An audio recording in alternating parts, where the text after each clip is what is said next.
All right, how's it going, everybody? Sorry about the delay. Welcome to this week's Facebook Live.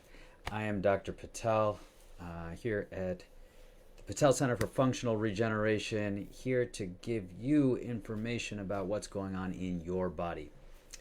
If you like this video, please like, subscribe, share with your friends, share with your enemies, share with anybody that might want to know a little bit more about what's going on in their bodies and what options we have for treatment. So today we're going to be talking about osteoarthritis, and we've gone over what osteoarthritis means in previous talks. So if you want to learn more about arthritis, what does arthritis mean? What are the different stages and conditions associated with arthritis? You can go to my website, www.fxregencenter.com, and you can go to our YouTube channel by looking up fxregencenter.com or Regen Dr. Patel, or my full name, Shounuck Patel. We have all of our previous videos on those resources, and I go through a lot of detail about what osteoarthritis is. I am going to briefly go over what osteoarthritis is in this talk because I want to go over really what the spectrum of severity is. But really today I'm going to focus on what are the different types of treatment options that are available for osteoarthritis in different stages of severity. So first and foremost, what is osteoarthritis? Again, we've talked about this before, but osteoarthritis really is your wear and tear of your joint. And osteoarthritis does not necessarily equal pain. You've heard me say this before, and I will say it over and over and over again. What osteoarthritis is really just the normal wear and tear that occurs in your body as you get older. And just so I'm clear, osteoarthritis is not the only type of arthritis that's available out there. But when you think about other types of arthritis, there are other types such as rheumatoid arthritis, which is a systemic immune condition that involves your joints getting increased inflammation. There are other types of rheumatologic arthritis conditions, psoriatic arthritis, ankylosing spondylitis. There are various different things that can affect the joint, even such as gout and pseudogout, which are crystal deposition or accumulation within a joint that can cause arthritis type pains. But today we're really going to be focusing on osteoarthritis, which is your typical kind of wear and tear. So osteoarthritis, this picture over here is an example of osteoarthritis which takes place in the knees. The reality is that this is, again, a normal condition that we all start getting after the ripe old age of 20 or 30. Some people get osteoarthritis sooner than later. Some people get it much later in life. There is a genetic predisposition to osteoarthritis. There's a lot of things that can cause it. Abnormal actions, abnormal motion, abnormal activity, even excess motion can cause osteoarthritis to be worse. But interestingly enough, one of the most prominent treatments that has been beneficial for osteoarthritis is actually motion. And it's not just any motion, but getting the body moving correctly and doing exercise actually is the number one treatment that has the most evidence for osteoarthritis. And that's really at any stage, at any level of the condition. But to kind of go through what osteoarthritis is like, I'm going to go through the different grades, and there's different grading systems. The Kellgren-Lawrence grading system is one of the most common that's used specifically for knee osteoarthritis, but ultimately the general reasoning behind the grading is all relatively similar. So when we have someone that has a grade 0 osteoarthritis, really is that there's no radiologic evidence of osteoarthritis, meaning you can't see any changes on x-ray that are evidence of osteoarthritis. Now, interestingly, that does not necessarily mean that we're not already going down some level of degenerative process. Because if we think about something like the knee joint, if we've had an injury to something like your meniscus, which is your shock absorber, or if you've had abnormal motion, if you're walking funky, if you have something going on that's causing you to walk in an abnormal fashion, you may be starting to get some degenerative changes to things like your shock absorbers, your meniscus, that could be the early start of the pathway down the osteoarthritis condition. But on an x-ray, you're not going to see anything evident of that. So that really comes down to that no radiological evidence of osteoarthritis or a grade 0. Grade 1 is that there might be some doubtful, narrowing of the space between the bones, but you might be starting to get a little roughness in the bone. You might be starting to get some changes that are taking place in the cartilage. And that's the grade 1 or mild cases of osteoarthritis. Grade 2 is that you're definitely seeing some bony changes that are starting to take place, and you're possibly seeing some narrowing of the joint space. As you move on to grade 3, grade 3, you're certainly seeing some increased bony changes. So here you can see this is an example of the knee bone. The thigh bone here called the femur, the lower leg bone called the tibia. This is the joint space, or the space between the bones. And whereas over here you can see that the joint space is relatively smooth, over here you're starting to see a little bit of spikiness to the bone over here. And in this area you're definitely seeing some roughness to the bone and some bone spur action going on over here and over here. And that's some example of some grade 3 osteoarthritis, where you're starting to get multiple areas of bony changes, and you're definitely getting a joint space narrowing. See, you could see that the joint space is pretty symmetric here and here relatively, and here you're starting to get some joint space narrowing in grade 2 perhaps. Well, so grade 3 you're definitely getting some joint space narrowing on this aspect of the knee versus this. As we get into grade 4, which is now your more severe osteoarthritis, well, now at this point you have had substantial joint space narrowing there, and you definitely have all this kind of white stuff that you see is really overlap of the bone near the bone, and definitely some bulkier bone spurs or osteophytes that are forming here. So why does this happen? Let me use the knee as an example, and let me go back to what I was saying about that degenerative meniscus issue. When you start to get degeneration of the meniscus, if you're putting abnormal pressure into the knee, then that meniscus, that shock absorber, starts to wear out. And when that shock absorber is starting to get less shock absorby, the smooth surface of the bone, where one bone meets another bone, the smooth surface called the cartilage starts to gradually wear away.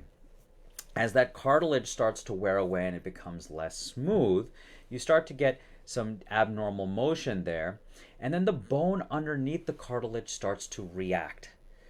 So the bone can start to get a little rougher, but also bone spurs can occur, which is the bone's reaction to the excess pressure or friction that's going on there. To a certain extent, the bone's like, hey, there's a lot of pressure over here. I gotta bulk up in order to actually accommodate that extra pressure, and that's called some bone spurring. In addition, part of that abnormal motion in the joint can actually cause some stretching of some of the ligament structures, and we end up getting some little instability in the knee when we're talking about earlier arthritis. So as time proceeds and you have that instability there, well, the bone is like, all right, we gotta provide some stability because the soft tissues aren't doing their job. So the bone again gets these big nuggets that come out to try to provide stability there, and those are your bigger, bulkier bone spurs. And over time, as those bone spurs, as that pressure continues to build in that area, the bone underneath the cartilage starts to get bruised, and eventually starts to break down and even die. And that's really the end stages of osteoarthritis, is when that bone is starting to break down. So I'm sure there's people that are watching this that have been told that they have bone-on-bone arthritis. I really hate that term. Number one, because that term is thrown around so much that we don't even know when that's actually accurate. I've seen that term of bone on bone thrown around for patients that were actually grade 2 in their osteoarthritis, but I've certainly seen that more frequently in grade 3 arthritis, and really it's grade 4 osteoarthritis that term may actually apply. Even in that situation, we're not always actually bone on bone.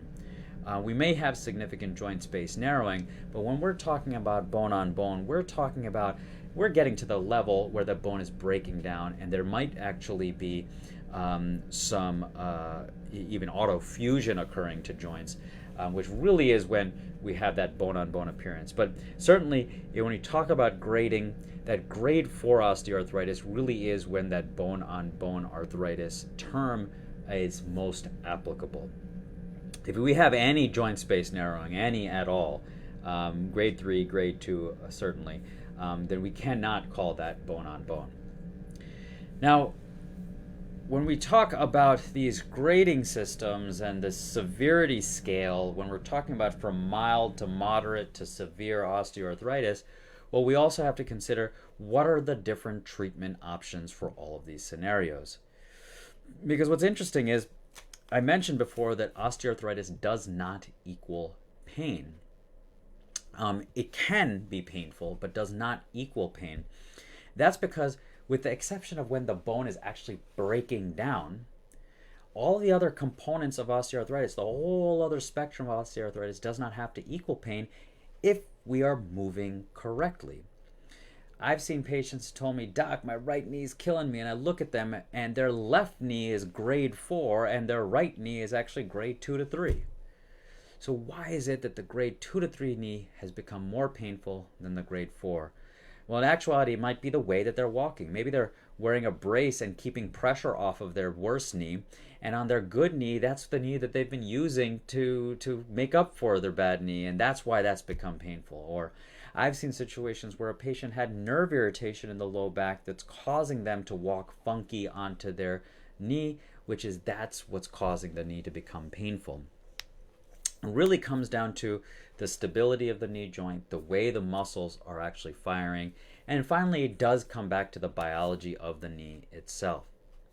Because we're starting to realize, there's been some research now that shows that as we get older and as the knee osteoarthritis worsens, the local cells, the local stem cells, or what are called progenitor cells that live inside a knee, actually decline in comparison to richer reservoirs such as your hip joint or hip region.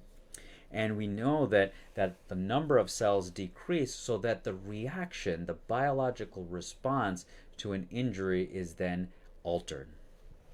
So keeping that in mind, that actually brings us to what are the different treatment options at the different stages of a knee condition. So when we think about arthritis and we think of that grading scale, we then kind of put that into that spectrum of mild condition to moderate to severe in terms of osteoarthritis. And with that, we can then say, all right, what are the different options that we have? First and foremost, the number one treatment that I typically recommend for all of my patients, regardless of the spectrum in which their arthritis falls, is actually physical therapy and nutrition. And when I say physical therapy, I mean therapeutic exercise. I don't mean massage. I don't mean, electrical stimulation or heat or any of those things. I mean specifically exercises to strengthen the muscles around the knee, not only the muscles around that particular joint, whether it's the knee, hip, whatever, but also the other muscles that are involved with the appropriate motion or activity of those joints. And this is applicable to the muscles of the hand, but also strengthening the muscles of the neck and upper body so that we can use our hand appropriately, right? And certainly that involves muscles of the low back, hip, knee, ankle, foot, etc. Because in theory, if we can get the body moving correctly, then we could have reduced pain. The other thing is our nutrition, because the type of foods that we eat can influence our body's ability to fight off inflammation. Nutrition isn't something that's going to reverse your arthritis. Your arthritis is what your arthritis is. But the type of foods that we eat can add fuel to the fire, or help cool that fire down. So that's definitely something to consider. So even in my patients that are absolutely severe, and even in those patients that I might be actually recommending to get something like surgery, which we'll talk about in a second, still the exercise and the nutrition still end up being hugely important pieces of the puzzle in order for us to get the best possible outcomes of any surgical intervention. But starting from mild osteoarthritis all the way to severe, I'll talk about a couple different treatment options. Now, on the mild spectrum, again, keeping physical therapy, exercise, nutrition, all of that in mind as a staple. As far as injection treatments are concerned, hyaluronic acid injections, or your gel injections, also called viscosupplementation, is actually a very reasonable option for earlier mild osteoarthritis. Most people, when they see their docs, though, the first and foremost injection treatment they'll get is something like a corticosteroid injection, or cortisol. A cortisone injection or a steroid injection is a reasonable option for an arthritis picture where there's some hotness, some inflammation as a piece of the picture. I do typically only recommend cortisone injections, however, if it is in a very mild condition that is also in a patient that is relatively young and without other medical issues. Or, on the other end of the spectrum, I offer that to patients that are really, really severe osteoarthritis and want to just buy a couple months before they're doing their knee replacement. And the reason that I don't typically recommend cortisone injections in between is because there's research now that shows that cortisone injections, especially repeatedly, can cause osteoarthritis to be worse. Repeated injections of cortisone inside a knee will actually decrease the amount of cartilage that we have there. So it's not an injection treatment that I recommend on a regular basis. Again, if we banged our knee, we have some mild arthritis, and we have some inflammation that's lingering, if you're a young person that doesn't have diabetes, doesn't have other medical comorbidities, osteoarthritis may be very reasonable. Cortisone injection for osteoarthritis may be very reasonable. I don't recommend cortisone injections for people that have diabetes or that have osteoporosis or are older in general, because cortisone can actually increase your blood sugar, and cortisone can actually decrease your bone mineral density and cause things like osteoporosis or osteoporotic fractures. And especially, again, if we're repeating these injections. Now, why would we want to do an injection like this at all then, right? Well, it can provide a temporary benefit in terms of pain. Cortisone injection can provide anywhere between a few weeks to a couple months of significant benefit. And if you can then take advantage of that pain-free period to actually increase your exercises, let's say your knee pain is just getting in the way of you doing your physical therapy exercises, then doing a cortisone injection may be beneficial to then allow you to do those exercises. But if your pain's just coming back in 3 months, we certainly don't want to get into the pattern of repeating those cortisone injections, because that will make your arthritis worse. I repeat, repeating injections of cortisone will make your arthritis worse. Okay? So that's where the hyaluronic acid injections come into play. Currently, these are only really accepted by insurance for knee osteoarthritis. And even in the knee, the research is actually a little bit mixed. And I've seen patients have benefit with these injections for shoulders as well as for hips, and other joints that have osteoarthritis. And ultimately, we used to think these gel injections actually provide cushion or lubrication to the joint. And we think that at this juncture, we believe that if it provides any of those things, it's very, very transient. That's not the main reaction. But really, it helps with the negative environment of the joint, helps fight inflammation, and helps support the biology of the joint. These injections could last anywhere between a couple months to even longer, up to the 6-month mark. And again, I think of this similar to the cortisone injection as a way in which we can reduce the pain in order to allow us to do the exercises, which will then provide us longer term benefit. These gel injections come in various different varieties. There is a one-shot injection. And there's a couple different varieties of this one-shot injection, but there's several varieties that involve doing one injection a week for 3 to 5 weeks. The research shows that it's kind of mixed between which ones of those are better or worse. Really, it ultimately comes down to patient preference. Personal experience, I've seen patients have more of a reaction, a negative reaction, whether it's a flare of pain or allergic reaction to the 1-dose versions versus the 3 to 5 dose versions. Personally, again, I've had patients tolerate those better. Now, in that mild to moderate category of osteoarthritis, another type of injection that actually can be really beneficial and actually does have some research in support of it is what's called prolotherapy. Prolotherapy are sugar water injections, and believe it or not, do not negatively affect diabetes. So these are very good injection options for diabetic patients. Sugar water does not actually increase your sugar in your body, but what that sugar water does, it actually causes a little bit of irritation. So this is a better injection treatment for someone that has the osteoarthritis that's not necessarily a hot and angry inflamed knee, but something that's painful with various activities, with motion, and especially those that have a little bit of that instability of that joint. Because this prolotherapy injection could be injected inside the joint itself, but also can be injected along the ligament structures. And especially when this is something that's been going on for a long time, your body no longer thinks that it's injured per se. So what the sugar water does is it actually causes a little bit of irritation to the different structures. And that little bit of irritation or micro-inflammation that's caused by that sugar water tricks the body into thinking that it's a new injury. And then the body sends its blood platelets over and growth factors over and starts the healing process. And this type of treatment actually can be good for actually strengthening some of the soft tissue ligament structures to provide some stability to the joint, as well as kind of waking up the inside of the joint to decrease some of the pain associated with that. So these sugar water injections, called prolotherapy, could actually be really beneficial for mild to moderate arthritis. However, this involves oftentimes multiple injections over the course of a few months to help with overall providing stability to the joint.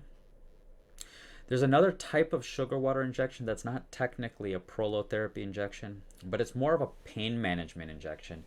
And it's called neural prolotherapy, or what we call subcutaneous perineural injections.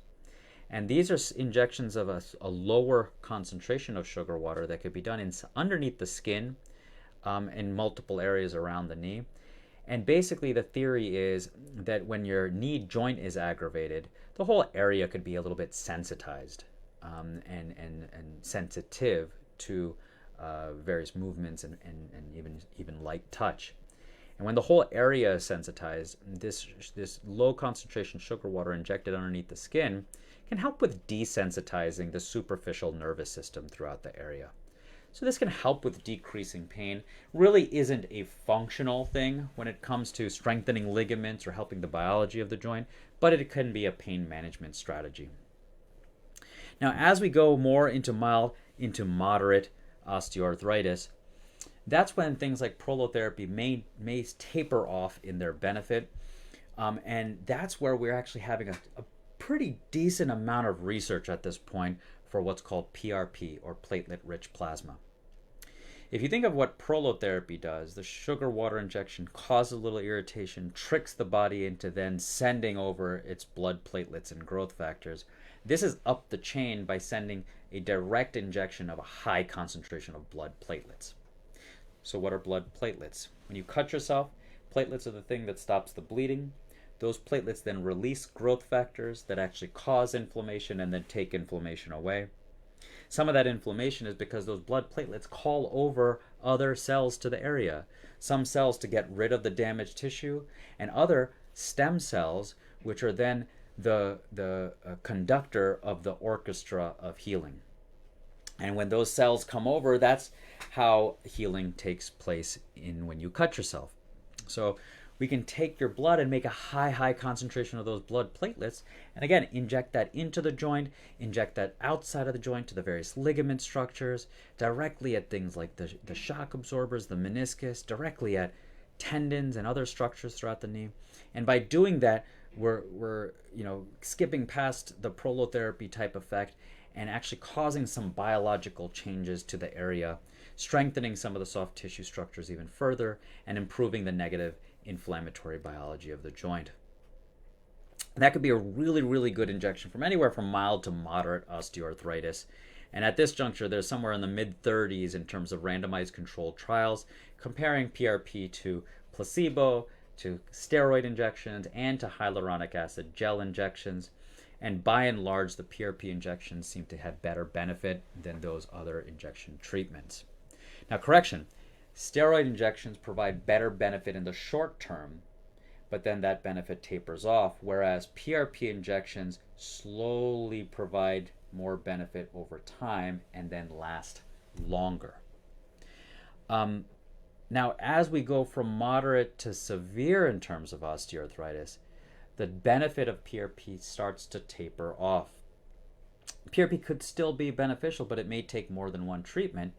But the reason, as severe osteoarthritis sets in, the reason PRP is not as good in theory could be because one of the ways that the PRP works is, as I mentioned, some of those growth factors that are sent out actually call your local stem cells to the area. But as I mentioned before, as you start to age and have more severe osteoarthritis, the local stem cells or local progenitor cells actually start to decrease in quantity. So if your PRP is partially relying on those local cells to come to the area and regulate the healing process, but those local cells are less active or less numerous, you can see how in severe cases PRP is just not as beneficial. That's when we start to go into the thought process of using what's called cell therapy. Now, cell therapy involves the use of your bone marrow from your own pelvis and or your own adipose tissue from your fat. Your adipose tissue and your bone tissue both contain a rich supply of these stem cell solutions. There's also a lot of other stuff in these. So the bone marrow contains platelets, contains anti-inflammatory proteins, contains a lot of growth factors, all of which kind of work together to have a stronger benefit than just something like PRP alone. And the adipose fat tissue, depending on the joint, depending on the condition, that fat tissue is thicker and actually works as a graft. It actually works as a cushion temporarily until it's absorbed. And for structures for which fat tissue already exists and cushioning may be required, this might be something that could really provide benefit as well. And these are structures or solutions that are essentially tissue transfers. There are people doing research on isolating the stem cells from these various solutions, various tissue grafts. However, that is still considered illegal per the FDA in the US. There is a little bit of research in isolating those specific cells, growing them out and injecting them back into things such as knees. Most of this research is being done outside of the US. It does seem like there may be some promise to these. However, we don't have enough in terms of long-term studies showing safety, let alone efficacy at this point. So that's why these are considered still experimental and not currently covered by insurance, and certainly not considered illegal per the FDA. Sorry, not considered legal per the FDA. But what we do is use a tissue transfer cell therapy treatment using a patient's own bone marrow aspirate concentrate. which again contains stem cells but also contains a lot of other things, or using a patient's own adipose fat tissue graft, which again contains stem cells, but again that's used more as a tissue graft or structural support. And using these for more severe conditions of osteoarthritis may be beneficial. Now, there's an argument in the research, evidence that shows that some of these cells might actually stick around, but that majority of the cells kind of get absorbed, and they exert a biological effect called a paracrine effect and then get absorbed. But there is still debate as to how these cells are actually working. There's some fascinating research also, really 15 years of data that was published last year out of France, that demonstrated that using a patient's own bone marrow aspirate concentrate and injecting directly into the knee bone, where the local stores of cells actually are, for more severe conditions, could actually help with preventing the necessity of something like a knee replacement. So as we get more severe, something like cell therapy may be an appropriate option for this type of scenario. Now, as we get to the more severe cases where we have significant bony changes, or we have significant deformity of the knee, or the deformity of the joint, or significant change in range of motion, such as a hip that's just no longer able to move appropriately. This is the type of situation where we get into the case where it's like a square peg in a round hole, or where the deformity is so much, like such as the knee. If you might have seen somebody that has significantly bowed out knees or significantly knock knees. Well, these are the bony and structural changes that we cannot change with an injection treatment. We may be able to improve with some of the pain, but we cannot necessarily affect the structure. And those are circumstances where a surgery might actually be the best possible solution. Now, if you're not a candidate for surgery, or if you adamantly want to avoid surgery, then again, we might be able to help with trying to prevent things from getting worse using an orthobiologic treatment. Or you might be better off doing a pain management treatment such as a nerve block to the joint that could actually then decrease the pain associated with it, so that at least you can be more comfortable. But again, for structural benefit, a surgery in those circumstances might actually be the best option. Now that's something like a knee replacement surgery or a hip replacement surgery. You might have noticed that I never really mentioned something like an arthroscopic surgery to clean out the knee. That's something that, quite frankly, it's murky where the benefit of that actually is, even though that's a very, very common surgery. That might be an option for somebody that has that moderate to severe osteoarthritis picture. Going inside and cleaning out the knee might actually be beneficial in terms of pain. However, when we're speaking specifically about degenerative changes in osteoarthritis, degenerative changes such as degenerative meniscus tears and things along those lines, the evidence actually says that a arthroscopic surgery for a degenerative meniscus condition, for example, number one, has no added benefit over a fake surgery. So there is a study where they poked holes in the knee and just washed out the knee versus actually going in there and cleaning out the knee. And they ended up with the same outcomes. Worse yet, there's research that shows that cleaning out a degenerative knee actually can progress the osteoarthritis further. Well, why is that? Well, it sounds great. Who doesn't want a sparkly clean knee, right? But in actuality, what they're doing is removing some of the torn meniscus tissues and removing some of the frayed edges of the cartilage.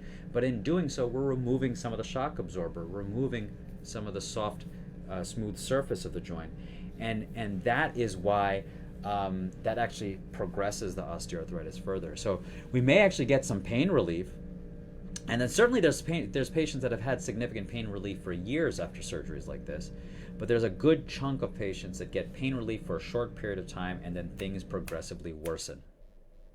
So if we do feel like we need to go through an arthroscopic surgery to clean out the knee, what I've started doing with some of my surgeon colleagues is coupling that surgery and following that up with an orthobiologic treatment using PRP or bone marrow aspirate to improve the negative environment of the knee and also strengthen the soft tissue structures, so we try to slow down the inevitable progress of the osteoarthritis.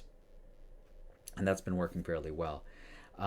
But for degenerative meniscus conditions, really the first line should be physical therapy, nutrition, and orthobiologic treatments to improve the negative environment and try to prevent things from getting worse. So really that's the spectrum of different treatments that are available for osteoarthritis.